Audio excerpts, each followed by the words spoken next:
TPCSI fans, you want to revolutionize your sports investing habits? Allow me to tell you about WagerWire. WagerWire is an app that helps you become a superior bettor by allowing you to sync all your sports books and track all your bets in one place. See your current action, your betting history, and stats. You could also sign up for sports books and collect bonus offers. Follow them at WagerWire on X, as it's the best account on the platform. Head to App Store or Play Store now and search WagerWire and download the app.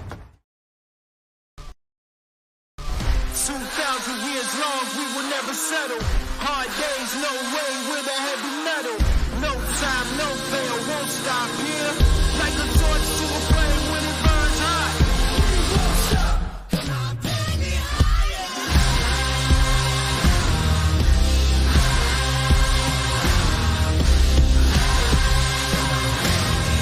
Like a torch to a flame when it burns hot. We won't stop. Good evening, sports fans from all around the globe. I am the host, Jeff Dawson, East Coast Sports Investors, and it's a special edition Tea Time Wagers, the Wyndham Championship. Brady and I, actually Brady reached out and says, hey, can you do me a solid and let's do the show Tuesday night? Why? Because I wish I was going where he was going after this. Bet Bash tonight, tomorrow in Las Vegas. All the big dogs will be there. Unfortunately, I'm stuck on Cape Cod as we're bracing ourselves potentially for hurricane or tropical storm Debbie, but that's okay. I'm here and Brady's there, and I know I'll get the inside scoop from Brady. So blessed and honored, obviously, to have him here. Shout out to our proud sponsor and partnerships. Of course, it's WagerWire. Go download the app on Google Play. I promise you, you'll be one of the most used apps that you use the rest of this year and for years to come. And of course, Viva Tequila Seltzer. Shout out to the one and only CT Betts, who we hope to see a lot here this fall.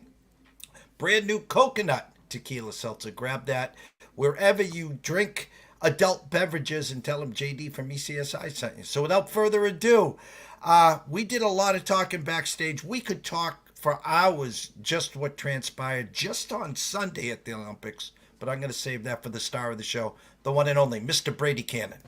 Mr. Dawson, great to be with you once again, and thank you for accommodating what is going to be a very busy schedule this week. Yes, Bet Bash is in town.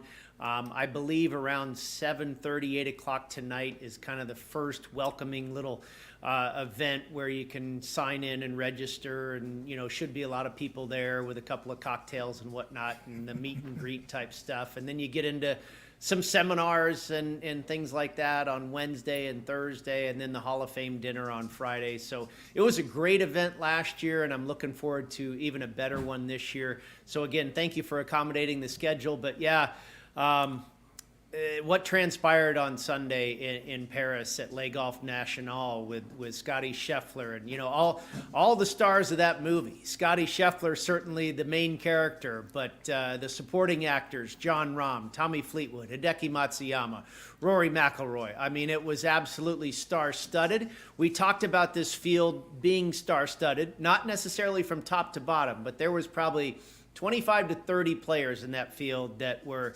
absolutely capable of winning last week in Paris, and look who came out on top. And I did a funny spot on Sports Grid on that Sunday. My article for the PGA Tour had just come out, and I sent a tweet out, and I said, miracle in Paris or just par for the course? Because if you didn't know any better and you saw, Scottie Scheffler won the gold medal, big deal. But the real story was somewhat of a miracle in Paris. This guy made 4 birdies in a row over the course of the hardest stretch of the golf course, 14, 15, 16, and 17. Parred the 18th hole, another very difficult hole. Only hit 8 of 14 fairways all day. Did find a way to hit 16 greens in regulation. He was digging it out of the rough. He was working his tail off. Was making putts left and right. A huge bomb on number 17 that got him to 19 under and secured the lead for good. He still, over the course of 4 days, lost strokes to the field. About a third of a stroke to the field is what he lost over the course of 4 days. But on Sunday, he finally found a hot putter and gained a stroke and a half on the field with that putter on Sunday en route to a 62. Just absolutely miraculous. He trailed by 6 shots with 5 holes left to play. And at that point, somewhere in the neighborhood of minus 450 to minus 600 was where Jon Rahm was. Through 10 holes. Jon Rahm had a 4-shot lead with 8 holes left to play. And I had a ticket on Jon Rahm, and I almost went in the in-game market and bet more on him. And thank goodness I didn't. I was like, I was seeing minus 250, minus 350. I'm like, okay, maybe I might. I mean, this looks to be a done deal. Wow, I'm glad I didn't do that. So I'm sitting here, seeing Rahm come back to the pack. I'm going, okay, it's all right, and then Fleetwood. Okay, well, I still got Tommy. I had a ticket on him too. And then all of a sudden I didn't have any tickets left because I didn't have one on Scottie. It was unreal. We talked about this backstage. I lost on Rahm and Fleetwood, but not long after the event concluded, I didn't care because I witnessed something so special. It was amazing. And then to see him break into tears on the podium, it was just a moment, an Olympic moment on the stage of the world to see for a medal only and not for money. It was really, really something. And you and I'm sure we were talking about it last week. We can talk about it more today, but there was the conversation out there in the world of golf about who's player of the year? Xander's got a couple majors. It looks like he's going to win a gold medal here, defend his title. Then you got Scottie. He's got 6 wins, including a Masters. It's pretty tight. I think Scottie firmly gave us an answer who the goddarn player of the year is. Bam! Guys, shut up. I'm here. I'm back. It's over. That was something. I have so many which ways to go at this. And yes, people, we are here to talk Wyndham Championship. But when you witness what we witnessed on Sunday, we have to give it its due here. Shout out to Rob Connor, good longtime friend. He sent me a ticket on Sunday night. He goes 45-1 on Scottie Scheffler. He got and on DraftKings, and he goes, I'm not one to stick my chest out. I just wanted to show you and thank you. And he says, and thank you and Brady Kannon for the amazing job that we do here on Wednesdays. I was like, well, don't thank me. Thank Brady. Brady's the one here. But my point is, they were out there. We talked backstage at the turn. I saw Rahm at minus 600. Scottie Scheffler, the pre-flop favorite. I texted you after round 1. I texted you on Saturday after Friday night after round 2. It was the first time all year that the book said, all right, we've had enough of getting beat by Xander, because it didn't matter if Scottie was 2, 3, 4 shots back, even if Xander was in the lead, Scottie Scheffler was still the favorite to win the tournament. But after round 1, after round 2, the book said, no. It's Xander the favorite, Scottie the second favorite. And then going into the final round, I thought Jeffrey Benson at the Circa was kind of real cute. He was still giving you plus 145 on Xander. Rahm was plus 190. Scheffler was plus 1,200. And I think Rory was plus 14 or 1,500. And as you said, the rest is history. Yeah, I thought going into Sunday, I didn't think the price was very fair on Xander, especially when he's tied with Jon Rahm, who, is arguably the 3rd best player in the world. And then you got Tommy Fleetwood. He's not exactly a slouch, 1 shot behind. He was better than 5-1, plus 550. Rahm was, at FanDuel, I believe it was, he was plus 210, and Xander was like plus 160. I thought the respect for Xander was a little too great. And I said I thought the value, heading into Sunday was on Rahm and Fleetwood. And after that, I really didn't think anybody was going to figure into the decision. Different than, being able to get to the podium and earn a medal. But as far as win gold, I thought it was going to come down to those 3 guys. Absolutely stunning, the turn of events that happened. And it was tremendous to witness. Hats off to Mr. Scheffler. Indeed, Mr. Scheffler in 2024. Sunday I was on with you and George Kurtz on Right. Sports Grid, and we talked backstage. We actually talked for a few seconds on Sports Grid about what we had witnessed. And I had said to you, I had just read a tweet from the John Rahm presser. I've never felt like this after a tournament in my whole career, and just the emotions of letting his country down. And we have talked at length about Rahm going over to live, having his worst year ever. We talked about once they kiss and make up. The win last week looked like, all right, this is a perfect spot here. Yeah. To keep the momentum going. Hey, I didn't have the greatest of year, guys, but I just won on the live, and I just won myself a gold medal, and I'll be ready for 2025. That falter, and I didn't like what the Chambly on the Golf Channel brought up, and maybe you can help me with this one. He compared it to Rory's blow up at the U.S. Open. I don't think the Olympics. A major is a major. We don't understand the emotions of an Olympics. It's not, standing over a $1.2 million putt. As you said, there's no money here. This is all about country and pride. And to say what he said, I thought honestly was pretty unfair.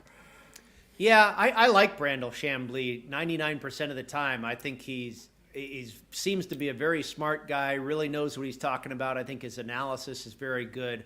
But I thought that was kind of a little bit more clickbaitish, that he was trying to say something a little bit outlandish, and it might have been a little strong. I didn't see Tommy Fleetwood choke. He shot 5 under par. I didn't really see John Rahm choke. It wasn't like he stood over a putt. I mean, Rory at the U.S. Open, that was brutal.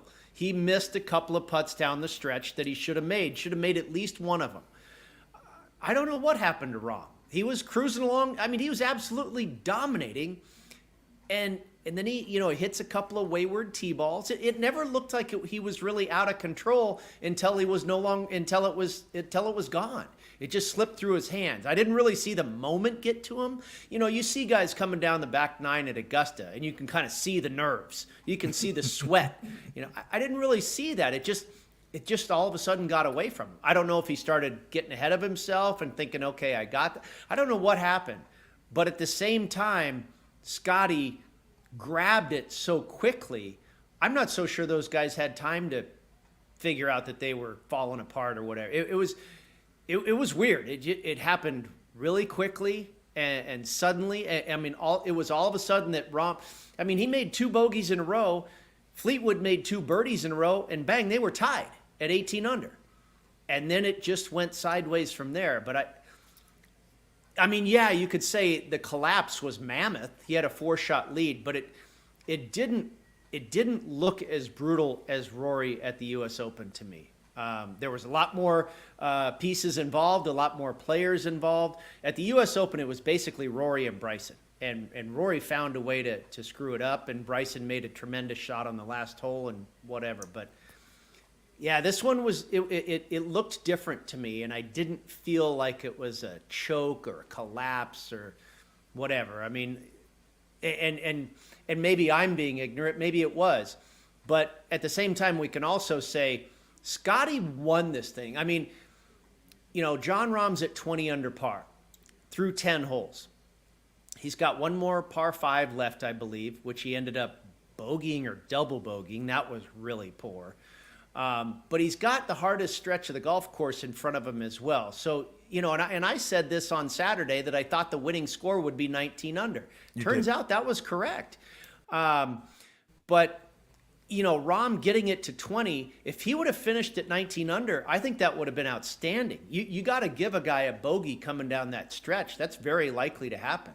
And he unraveled. But in the same breath, Scottie Scheffler just went out and absolutely kicked everyone's tail. So now it's hard to, put that word on somebody, the choke word.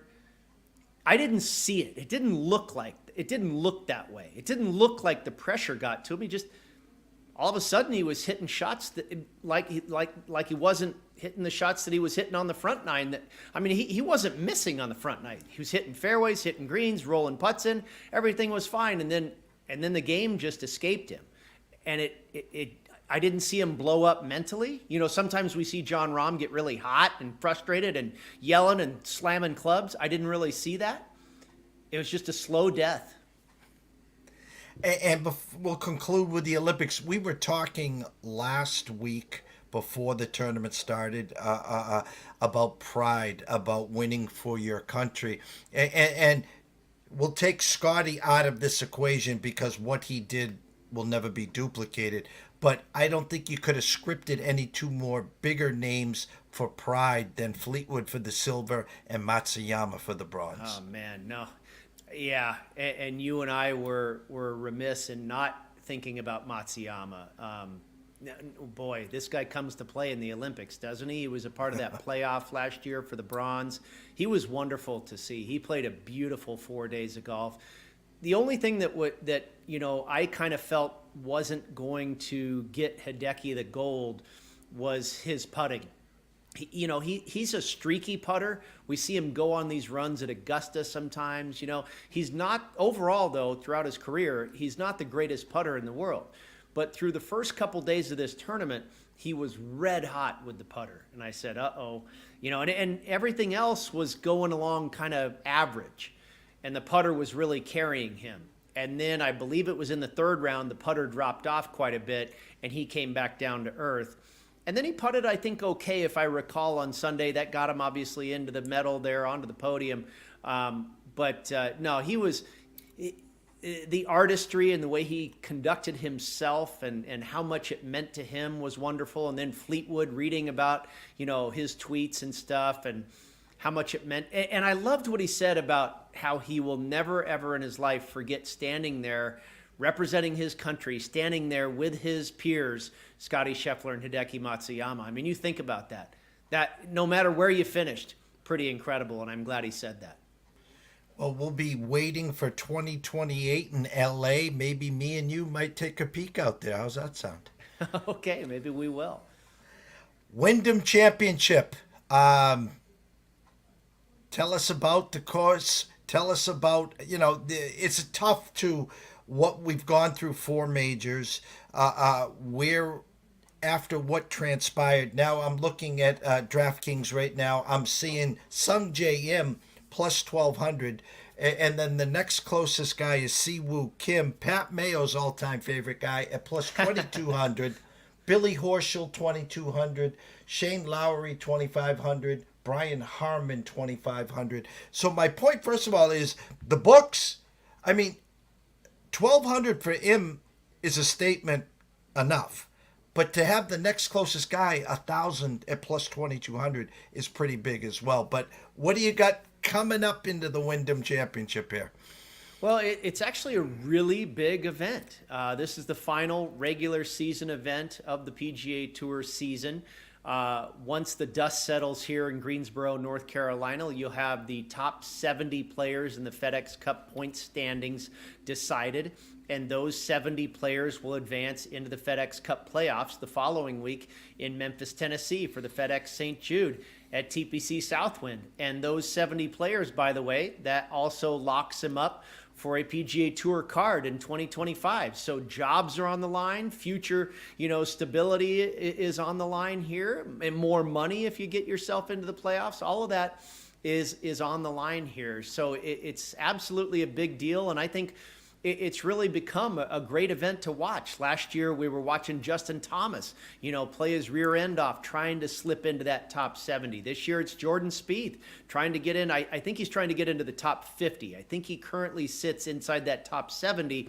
Round 2 of the playoffs, you've got to be inside the top 50, and I think he's on the outside looking in currently. But, a couple of the biggest names in the golf, Justin Thomas and Jordan Spieth, trying to claw their way in. So it's really become a great event. It's a much shorter course. It's a par 70, Donald Ross design, less than 7,200 yards. It's about driving accuracy. It's about, being dialed in with your irons. It's about being able to scramble around the greens and putt. It's been a little bit of a birdie fest the last 8 years or so, with the average being better, slightly better than 20 under par. Now, one thing that's interesting, you talked about it at the top of the show, bracing for some weather there with our good friend, Miss Debbie. She's wreaking havoc in the area, not too far from Greensboro, North Carolina as well. I believe they got rain today. There's rain in the forecast for about the next 3 or 4 days. It's supposed to calm down over the weekend, but you kind of never know what the wind is going to do. The Thursday is supposed to have the highest amount of wind, in the neighborhood of maybe 15 to 25 miles an hour. But you know how weather is. You don't know if that's going to continue or what have you. So we'll have to see how that goes. But if the wind only blows for like 1 day or so, I think we do know for sure it's going to be a wet and soft golf course. And you've seen what these guys have done all summer long to wet and soft golf courses. They kill them. So who knows? Maybe 26 under is going to be your winning score. We'll have to see. But I didn't look too much at the FedEx Cup standings as far as, motivation to try and get into the top 70. I went with guys that kind of have their position more secured and just ought to be good fits for this golf course. One thing about Sedgefield and the Wyndham, there's a great deal of stickiness, if you will, with course history and also the correlated courses. And what I mean by that is guys that play well here tend to do so year after year. And they also play well on the relatable courses or the comparable courses. So the comparable courses are TPCSawgrass, the Players Championship, Harbortown, the RBC Heritage, Innisbrook, the Copperhead course where they play the Valspar, TPC River Highlands where they play the Travelers Championship, and then also East Lake Golf Club where they play the Tour Championship, and then of course history at the Wyndham. So you take those like 6 results from those courses, and you're going to see the same names popping up year after year. So there's a lot of that course form, course history, and correlated course stickiness this week that you can lean on. Obviously, we're going to look at the numbers and break down the stats and all that stuff, but it's similar to Augusta National. Guys that play well at the Masters do so. Augusta is probably the stickiest course there is, but the Wyndham is certainly high on that list. So that's the direction I went. I went with guys that I didn't go all the way to the top with Sun J.M. and we know Sun J.M.'s a great player, and he did just finish 3rd at the Travelers, one of the correlated courses. But I backed off from him because, it's been a while since the guy's won. He just doesn't seem to win. So I kind of went with the next best thing, and that's Siwoo Kim, who has won here at the Wyndham. He's won at TPCSawgrass. He's finished runner-up at Harbortown for the RBC Heritage. In addition to his victory at the Wyndham, he's got 3 additional top 5 finishes. He's just a monster on this course and all the correlated courses, and I'm getting twice the price. I got 25 to 1 on a guy that is as sticky as it gets at this course and all the partner courses, if you will. So, and he hasn't had a monster season, but it's been really steady. He's only missed 1 cut all year long. He's played in 20 events, and he's finished top 25 in half of them. So he's just been really steady, and now he goes to a place where he's had tremendous success in the past. So I thought 25 to 1 was a pretty good bet on a horse for the course like Siwoo Kim. And then I went with Brian Harman at 30 to 1. Very similar. He's got a 3rd place finish here, a 6th place finish here. He literally has like 9 top 10 finishes at the Travelers, 5 top 10 finishes at Harbortown. He's just all over the map. He finished runner-up at TPCSawgrass at the Players Championship earlier this year. He's just all over, sprinkled across the board on the correlated courses, and has had success here as well. Straight hitter of the golf ball, short game, great putter. He checks all the boxes, really. And he's kind of like Siwoo Kim, where he hasn't lit the world on fire this year, but he's finished top 25 a ton of times, only missed 1 cut all year. And so now we put him in a place where, he's one of those guys that tends to have success at this type of golf course. So let's take a shot with him at 30 to 1 as well. The next move is Christian Bezaden, who at 35 to 1. Jeff, I think this guy's going to win pretty soon. He comes off of a top 20 at the Olympics. He's finished 13th in back-to-back seasons at the Players' Championship, did well at the Valspar. He's made every cut at all these correlated courses. He's a cut-making machine. He never misses the cut at all these courses and has some pretty darn high finishes at a few of them as well. And he's got the short game. He's got accuracy off the tee. He's one of the best short games in the field. Over the last 36 rounds on Bermuda grass, he's third in this field for strokes gained putting. And I just think this guy's knocking on the door for his first PGA Tour win. And that's the same way I feel about this next guy, and that's Thomas Dietrich, who we were on last week in Paris, and he had a great showing. He finished ninth. He's finished fourth at the PGA, top 15 at the U.S. Open. This guy is a really good world-class player. He's ranked in the top 50 in the world, and I think he's close to getting his first win as well. He's new to the PGA Tour, only been around for a couple seasons, comes over from the DP World Tour, played in the Wyndham last year, and on debut finished 21st. Not too shabby. I think he can do one better than that. And, if you're going to be that close, you're probably going to have a chance to win. And then I went with a couple of long bombs. Seamus Power at 90 to 1. Just a really solid, consistent player on all the correlated courses, has made most of the cuts. He's made 4 out of 5 cuts here at the Wyndham, made 3 out of 4 cuts at the PGA, made 5 out of 7 cuts at Harbortown. Just again, steady Eddie, top 25 type stuff. Now, he is a little bit on the fence as far as the FedEx Cup points. He's 69th.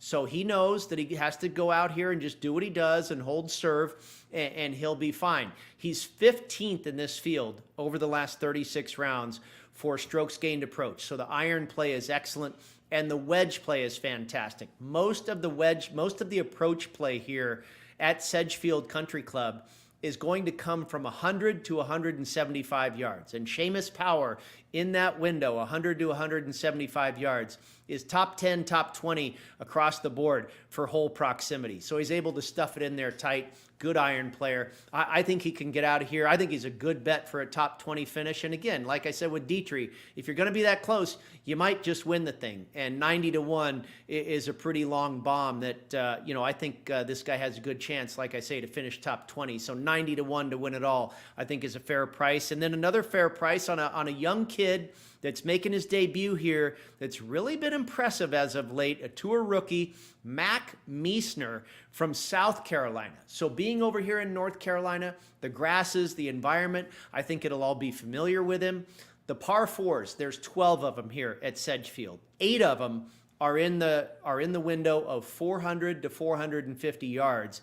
And Meisner is number 1 in this field the last 36 rounds on par fours of that distance, 400 to 450 yards.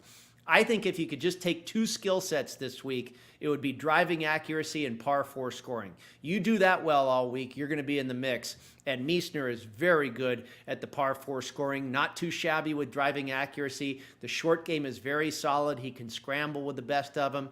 So, I took a shot at him at 100 to 1 in his last 4 starts. He has 2 top 20 finishes and a top 5.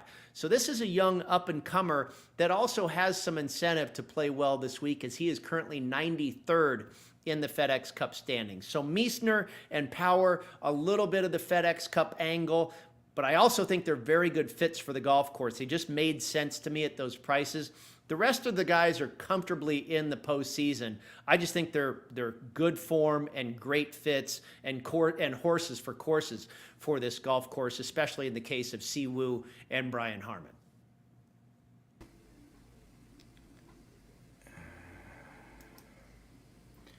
I was butchering, and Noah Frank, the best in the business, is working at the Kansas City Royal Red Sox game. He got us all set up, and then it took me till the last golfer to figure out where I screwed up. So again, I will just we have Siwoo Kim. You're a host, not a producer. Yes, Siwoo Kim 25 to 1. We have Brian Harman 30 to 1.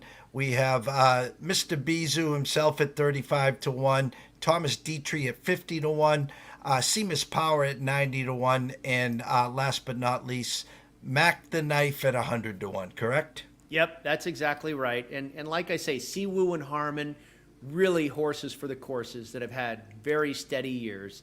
Bezadenhout and Dietrich, kind of the younger guys looking for that first tour win that I think make a lot of sense here and have been in very good form. And then a couple of long bombs on Meissner and Power that I also think make a lot of sense for this golf course and also have a little bit of FedEx motivation behind them as well.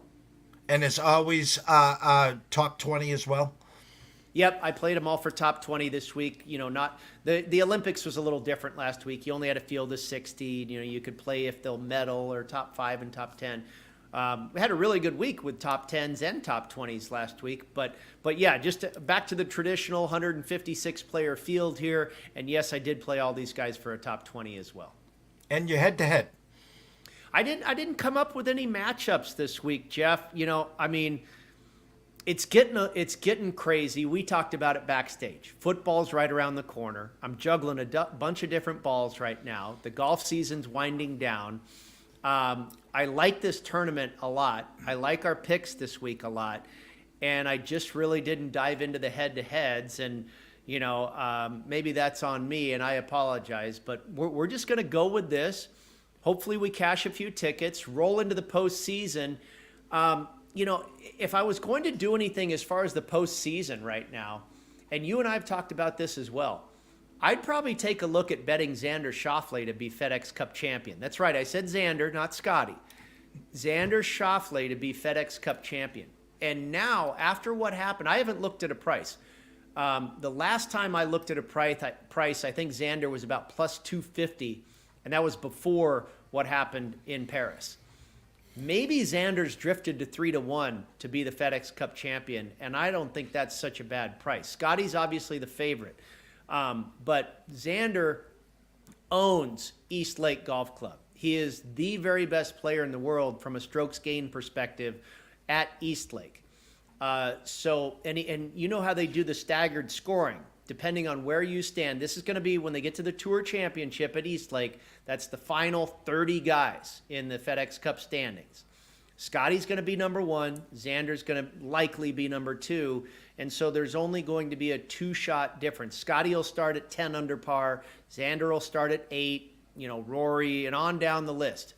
I don't think Xander is a bad bet to win that entire deal because he's a monster. He is absolutely the best horse for the course at East Lake Golf Club where they play the Tour Championship. So people outside looking in will say, are you kidding? We're giving Scottie Scheffler, who is having... Aren't you convinced yet, Brady? What is it going to take? No, but the real funny is he's not 4, 6, 8 shots back, and I know it's 4 rounds, don't get me wrong, but people outside are saying, he gets a 2-shot lead start in this tournament. Oh, what are we, nuts here? And there are some markets out there, too, and you're going to have to be careful with that. It's not readily available, but I think you can find it for sure, where there's going to be, you know, who's going to win the FedEx Cup, you know, and that includes the adjusted scoring, or you can also bet on who's just going to go lowest for 72 holes. So Xander, a few years back when Dustin Johnson won the FedEx Cup, because he started with an advantage, a head start, Xander was actually the lowest player for the 4 days. If you just looked at their raw scores, Schauffele had the lowest 4-day total. But it doesn't always work, obviously, when you're starting with the adjusted scoring. So there are markets adjusted and without the adjustment, you know, choose carefully. Next week, the FedEx Cup starts, correct? Yeah. We start with the top 70 players at TPC Southwind in Memphis. And then we go to the BMW Championship, which will be reserved for the top 50 players. And I believe that's going to be in Colorado. And then on the way down to the final 30 for the Tour Championship at East Lake in Atlanta. And then they'll crown the FedEx Cup champion. The regular season or the entire season will be over. I want to say, I think there's about a 2-week break, and then we go 2 or 3 week break, and then we go into the fall schedule. We start in Napa. Used to be the Fortinet Championship. It's called something different, I believe, but it's at Silverado Country Club in Northern California in Napa. And then I think there's another break after that, another 2-week break or so for the President's Cup, which will be held in Montreal, and that'll be a great event. And then you've got 4 weeks of events in October, 3 weeks of events in November, 1 tournament in December, and then we take a month off, and we don't come back until 2025 when we arrive in Maui, Hawaii at Kapalua. Brian Gaskell, good friend, says, love the picks this week. Just can my model while watching Dietrich, Meisner, Harmon, and Bez all in my top 8. All right, Brian, great minds think alike. Let's all cash some tickets. The scroll has been going the whole time. Everyone's been watching here, not just this week, but throughout the full golf season. Hey, guys, don't go anywhere. We got a full fall, as Brady just talked about. We got the President's Cup. Brady will be talking not just fall golf. He'll be talking some NFL and football in the fall as well. So make sure you stay tuned. Make sure you turn on all your notifications here. We'll be back next week, Wednesday, 5 p.m. Eastern. Go follow Brady at Las Vegas Golfer. Always follow him on the Sports Grid. The last few weekends, I've been blessed and honored to be a part of his segments and shows, a couple segments each day. So hopefully we'll get on again. But as we always close, Brady, the stage is yours. Tell them where they can find all your work, whether it's written on your timeline or, of course, your Sports Grid schedule. Yeah, it's been great having you on to talk baseball on the weekends on Sports Grid. I've really enjoyed it. Yeah, we'll probably do it again this Saturday or Sunday or both. We'll see how your schedule is. But yeah, you can start with my Twitter handle at Las Vegas Golfer. I just tweeted out my article that I write for golf.com. A little bit deeper dive into all the selections that you can read about there. That is now up again at golf.com. Tomorrow I'll have my article up at PGAtour.com under the heading of Golf Bet when we speak with the bookmakers and that type of thing. And then tomorrow I'll be back on Sports Grid in the afternoon, in the evening, all that good stuff. And then, of course, maybe with you, Jeff, over the weekend as well. And I update everything typically there on social media at Las Vegas Golfer. Well, it's been a pleasure to do a show with you on Tuesday night. Now make sure you go enjoy Bet Bash and tell everyone that the East Coast says hello, sir. Absolutely. We'll do it, man. From myself, Jeff Dawson at EC Sports Invest, the one and only Mr. Brady Kannon at Las Vegas Golfer. Everyone have a great night. Let's cash some tickets at the Wyndham Championship, and we will see you soon.